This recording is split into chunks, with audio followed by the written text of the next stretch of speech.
ধরণীর পথে পথে ধুলি হয়ে রয়ে যাব এই কামনা, আর কিছু না। আগামীর পায়ে পায়ে আমিও পৌঁছে যাব সেই ঠিকানা, আর কিছু না।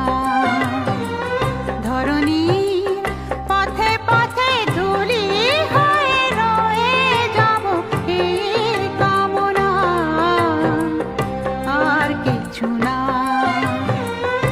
আগামী পায়ে পায়ে আমিও পৌঁছে যাব সেই